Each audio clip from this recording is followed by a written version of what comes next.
ये आकाशवाणी गोरखपुर है। अब आप वेद प्रकाश पाठक से क्षेत्रीय समाचार सुनिए। प्रधानमंत्री नरेंद्र मोदी ने देशवासियों से खेलों को प्रोत्साहन देने का आह्वान किया है। उन्होंने कहा कि हाल में संपन्न ओलंपिक के माध्यम से देश में खेलों को जो गति मिली है उसे हर स्तर पर बढ़ावा देने की आवश्यकता है। ओलंपिक ने बहुत बड़ा प्रभाव पैदा किया है। ओलंपिक के खेल पूरे हुए, अभी पैरालंपिक चल रहा है। देश को हमारे इस खेल जगत में जो कुछ भी हुआ विश्व की तुलना में भले कम होगा, लेकिन विश्वास भरने के लिए तो बहुत कुछ हुआ। आज युवा सिर्फ स्पोर्ट्स की तरफ देख ही रहा ऐसा नहीं है, लेकिन वह उससे जुड़ी संभावनाओं की भी और देख रहा है। आकाशवाणी से मन की बात कार्यक्रम में श्री मोदी ने कहा कि गांवों और देश के अन्य भागों में खेल स्पर्धाओं का आयोजन किया जाना चाहिए। इससे खेलों का विकास होता है। आज हॉकी के जादूगर मेजर ध्यानचंद की जयंती का स्मरण करते हुए श्री मोदी ने टोक्यो ओलंपिक में भारत की पुरुष और महिला हॉकी टीमों के प्रदर्शन का उल्लेख करते हुए कहा कि यह मेजर ध्यानचंद के प्रति सच्ची श्रद्धांजलि है। अंतरिक्ष को निजी क्षेत्र के लिए खोलने के सरकार के हाल के कदम का उल्लेख करते हुए श्री मोदी ने कहा कि कॉलेज और विश्वविद्यालयों के विद्यार्थियों तथा निजी क्षेत्र में कार्यरत युवा इस दिशा में तेजी से आगे आ रहे हैं। श्री मोदी ने विश्वास व्यक्त किया कि आने वाले दिनों में अंतरिक्ष से जुड़े स्टार्टअप अधिक संख्या में आएंगे और भारतीय युवा बड़ी संख्या में उपग्रह विकसित करेंगे। कल मनाए जाने वाले जन्माष्टमी पर्व का उल्लेख करते हुए प्रधानमंत्री ने अपने हाल के अनुभव का जिक्र किया। इस कांड से संबंधित जदुरानी दासी से मुलाकात के संस्मरण भी उन्होंने साझा किए।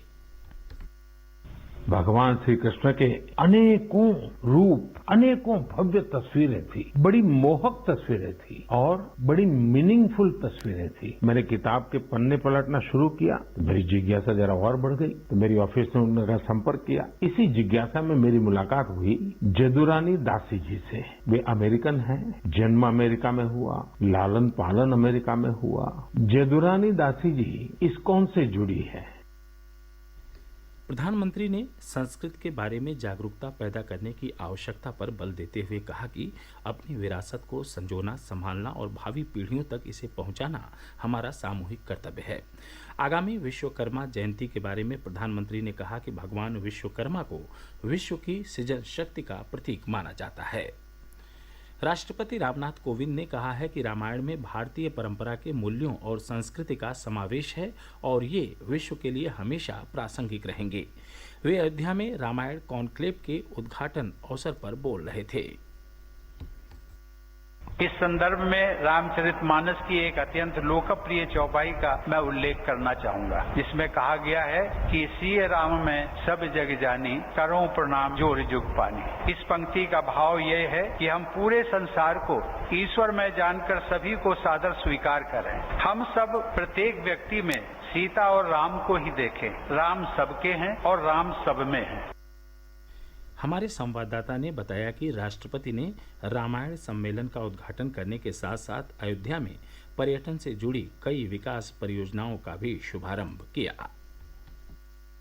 खूबसूरत अंदाज में सजे अयोध्या रेलवे स्टेशन पर विशेष रेलगाड़ी के पहुंचने के साथ ही राष्ट्रपति रामनाथ कोविंद अयोध्या की यात्रा करने वाले देश के पहले राष्ट्रपति बन गए। राष्ट्रपति ने रामायण कॉन्क्लेव का शुभारंभ किया, जो आज से शुरू होकर 1 नवंबर तक प्रदेश के विभिन्न स्थानों पर आयोजित की जाएगी। रामायण कॉन्क्लेव विभिन्न तिथियों पर अलग अलग चरणों में अयोध्या, गोरखपुर, बलिया, वाराणसी, विंध्याचल, चित्रकूट, ललितपुर, श्रृंगवेरपुर, बिठूर, बिजनौर, बरेली, गाजियाबाद, मथुरा, मुक्तेश्वर, सहारनपुर और लखनऊ में आयोजित होगी। रामायण कॉन्क्लेव में प्रातःकालीन सत्र में विशिष्ट कथावाचकों तथा रामायण के विद्वानों द्वारा रामायण के विभिन्न प्रसंगों पर सारगर्भित व्याख्यान और विचार विमर्श होंगे। सायंकालीन सत्र में रामायण और राम कथा से संबंधित सांस्कृतिक प्रस्तुतियां संपन्न होंगी। रामलीला और लोक बोलियों के कवि सम्मेलनों के माध्यम से राम कथा के विभिन्न संदर्भों को भी प्रस्तुत किया जाएगा। सुशील चंद्र तिवारी, आकाशवाणी समाचार, अयोध्या।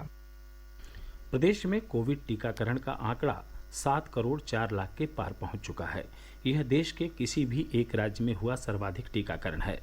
उधर प्रदेश में कोविड संक्रमण के सक्रिय मामलों की संख्या निरंतर कम हो रही है।